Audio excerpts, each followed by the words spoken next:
అమలు కావాలన్నా ఈ అరాచకాలు ఆగాలన్నా మీరందరూ కూడా బీఆర్ఎస్ను గెలిపించాలని మీ అందరినీ ఈ ప్రెస్ క్లబ్ ద్వారా ఈ మీట్ ద ప్రెస్ కార్యక్రమం ద్వారా బీఆర్ఎస్ పార్టీ తరఫున మీ అందరికీ విజ్ఞప్తి చేస్తూ ధన్యవాదాలు.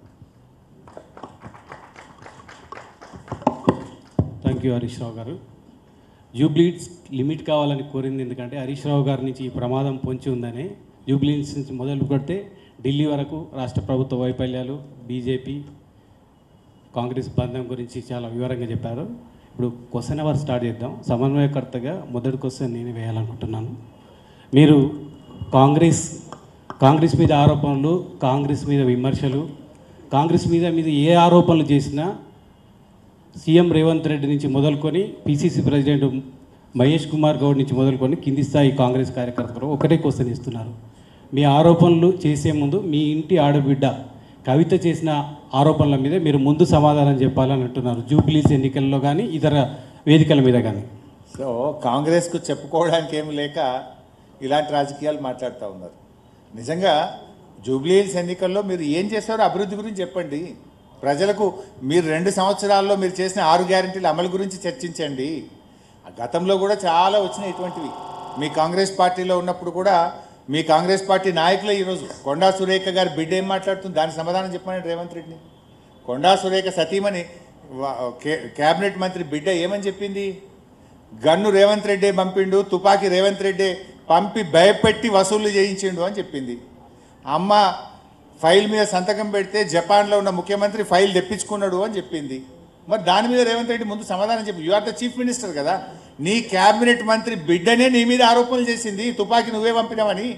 Is it right or not? You tell first. Thank you. Yes, మహిళా జర్నలిస్ట్ నుంచి అవకాశం ఇద్దాం ముందు ఎవరికైనా ముందు. ఎస్, మైక్ ఇవ్వండి. ఉమక్ మైక్ ఇవ్వండి. మీ ఆర్గనైజేషన్ పేరు, మీ పేరు చెప్పి క్వశ్చన్ అడగండి.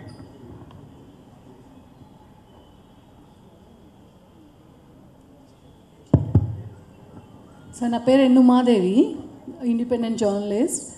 సార్, మా బీఆర్ఎస్లో చాలా కీలకంగా వర్క్ చేసిన మాగంటి గోపి గారికి చాలా ఇష్యూస్ వచ్చాయి. అగర్ మాగంటి సునీత గెలిస్తే నిలదొక్కుంటుంది అంటారా? అక్కడున్న రాజకీయాలు కంపేర్ టు అదర్ నియోజకవర్గం జూబ్లీ హిల్స్ అనేది చాలా టిపికల్. సో ఆ మాగంటి గోపి గారికే పార్టీల పరంగా చాలా ఇబ్బంది అయింది కదా. సో సిచ్యువేషన్ ఎలా ఉండబోతుంది? సిస్టర్, ఇప్పుడు గోపి గారు అద్భుతంగా పనిచేశాడు. 3 సార్లు హ్యాట్రిక్ ఎమ్మెల్యేగా గెలిచాడు. కంటిన్యూస్గా హ్యాట్రిక్ ఎమ్మెల్యే ఆయన మేము ప్రచారానికి వెళ్తుంటే చాలా బస్తీల్లో గోపన్న చాలా మంచోడు, మాకు చాలా సహాయం చేశాడని ఆయన పనితనాన్ని ప్రజలు గుర్తు చేసుకుంటున్నారు. బస్తీల్లో గోపి గారి గురించి వాళ్ళు చెప్పడం జరుగుతూ ఉంది. సో సునీత గారు తప్పకుండా బాగా పనిచేయగలుగుతారు. సునీత గారు ఒక సగటు మహిళగా, ఒక ఇంటి యజమానిరాలిగా మహిళల బాధలను, మహిళల మంచి కష్టాలను బాగా తెలుసుకోగలిగినటువంటి వ్యక్తి. సో డెఫినెట్గా ఆవిడ బాగా పనిచేస్తుంది. ఆవిడకు వెన్నంటి బీఆర్ఎస్ పార్టీ ఉంటుంది.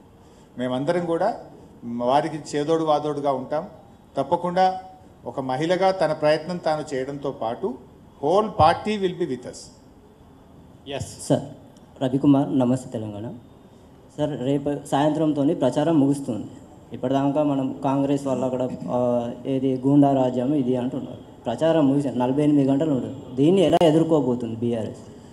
అందుకే మేము ఈరోజు కేంద్ర ప్రభుత్వ ఎన్నికల కమిషనర్స్ను మా ఎంపీ సురేష్ రెడ్డి గారు, దామోదర్ రావు గారు కలుస్తున్నారు. ఈరోజు 4:30కి అపాయింట్మెంట్ కూడా ఇచ్చారు. కేంద్ర ప్రభుత్వ బలగాలను ఇక్కడ దించాలని చెప్పి బీఆర్ఎస్ పార్టీ ఎన్నికల కమిషన్ను కోరింది.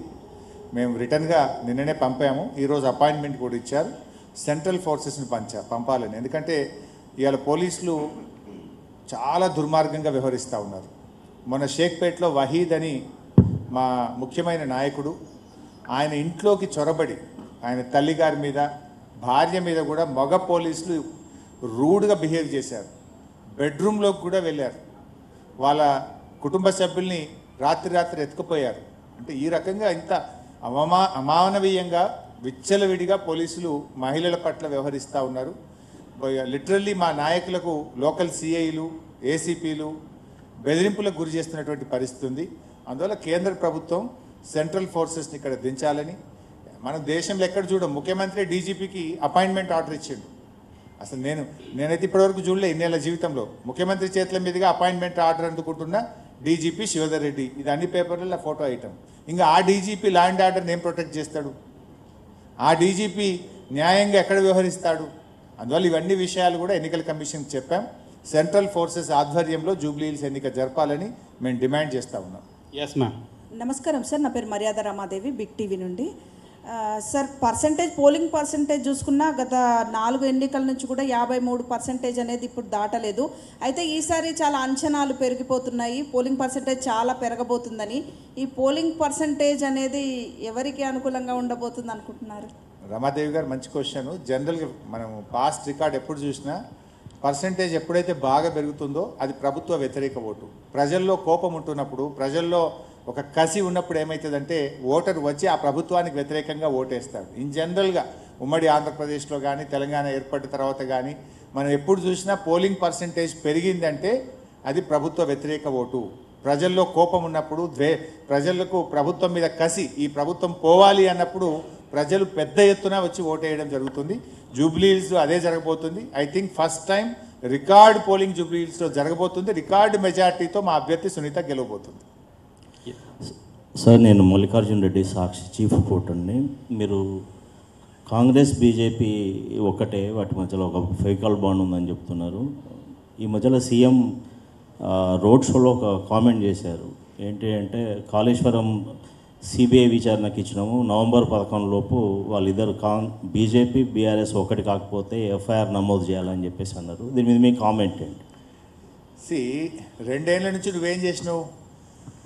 నువ్వు ఎన్డీఎస్ఏ ఎంక్వైరీ అన్నావు, విజిలెన్స్ ఎంక్వైరీ అన్నావు, ఘోష్ కమిషన్ అన్నావు, ఏసీబీ అన్నావు, రకరకాలు పెట్టి 2 ఏళ్ల నుంచి వేధించినావు. ఎక్కడన్నా ఒక చిన్న తప్పు దొరకబెట్టినావా? ఇప్పుడు నయా నాటకం సిబిఐ పెట్టినావు. అసలు నిన్ను కదా ఓట్ ఫర్ నోట్ కేసులో ఇప్పటిదాకా నువ్వు స్టే తెచ్చుకొని నువ్వు ఈరోజు కోర్టును అడ్డం పెట్టుకొని ప్రాసిక్యూషన్ జరగకుండా ముందుకు పోతున్నావు. నీ మీద ఈడీ కేసు ఉంది, ఓట్ ఫర్ నోట్ కేసు. 5 ఏళ్ల కింద నీ మీద ఓట్ ఫర్ నోట్లో ఈడీ కేసు అయితే ఇప్పటిదాకా ఈడీ నిన్ను ఎందుకు అరెస్ట్ చేస్తలేదు? నీకు బీజేపీతో సంబంధం ఉంది కనుకనే నువ్వు ఇలాంటి మాటలు మాట్లాడుతున్నావు. నిన్ను ఈడీ ఎందుకు అరెస్ట్ చేయలేదు ఇప్పటిదాకా? ఓట్ ఫర్ నోట్ కేసులో నీ మీద ఈడీలో ఎఫ్ఐఆర్ ఉంది. Why ED is not arrested Revanth Reddy? They should answer both Kishan Reddy and Revanth. Yes Rahul గారు. Sir, Rahul from the Wire. Sir, ఈ ఎలక్షన్స్లో కాంగ్రెస్ అరాచకాలు మితిమీరిపోయినాయని మీరు చెప్తున్నారు. 2023లో ఇదే పరిస్థితిలో అది ఫోన్ ట్యాపింగ్ ద్వారా జరిగిన అరాచకాల కంటే ఎక్కువ ఇవి. ఎందుకంటే అప్పుడు రేవంత్ రెడ్డి, లీడర్స్ లైక్ రేవంత్ రెడ్డి, బండి సంజయ్ ఫోన్లు వాళ్ళ ఫ్యామిలీ మెంబర్స్ ఫోన్లే ట్యాప్ అయినాయి. అవి ఇన్వెస్టిగేషన్ ఏజెన్సీస్ రిపోర్ట్స్లోనే తేలింది సార్. అది ఏం తేలలేదు. ఇదంతా కూడా రేవంత్ రెడ్డి ప్రభుత్వం చేస్తున్న ఆరోపణ. ఇప్పుడు అది కోర్టులో ఉంది, న్యాయస్థానంలో ఉంది. నిజంగా జరిగితే బయటపెట్టు, యాక్షన్ తీసుకో. Who is stopping you? Sir, Ramesh Reddy sir, Eenadu Congress ప్రభుత్వం, రేవంత్ రెడ్డి నాయకత్వంలో కాంగ్రెస్ ప్రభుత్వం ఈ ఉప ఎన్నిక రెఫరెండంగా మీరు భావిస్తున్నారు? నిన్ననే మా కేటీఆర్ గారు ఈ ప్రశ్నకు ఆన్సర్ ఇచ్చారు కదా. నమస్తే సార్. సార్, గత ప్రభుత్వం, మీ ఆర్గనైజేషన్ పేరు, మీ పేరు చెప్పండి. నా పేరు Bhumeshwar, Andhra Prabha deputy bureau chief. గత ప్రభుత్వంలో తుమ్మిడిహట్టి నిర్మించాలని మీరు ప్రయత్నం చేసినా మహారాష్ట్ర ప్రభుత్వం అంగీకరించలేదు. ప్రస్తుత ప్రభుత్వం 150 మీటర్ల ఎత్తుతో తుమ్మిడిహట్టి నిర్మిస్తాం, సుందిళ్లకు నీటిని తరలిస్తామని చెప్తున్నది. సాధ్యం అవుతుందా? Good question. ఇప్పుడు ఇలా మీ దాంట్లో 2 ఆన్సర్లు ఉన్నాయి. తమ్మిడిహట్టి దగ్గర 150లో కడతాము అంటున్నారు. 150 సరే, అది మహారాష్ట్ర ఒప్పుకుంటుందా ఒప్పుకోదా సెకండరీ. ఒప్పుకున్నదని అనుకుందాం. 150 కడితే కూడా తీసుకోగలిగిన నీళ్ళు ఎన్ని? 80 టీఎంసీ, 80 టీఎంసీలు మాత్రమే. మనము ఈరోజు కాళేశ్వరం ప్రాజెక్టు ద్వారా వాడుతున్న నీళ్ళంతా 280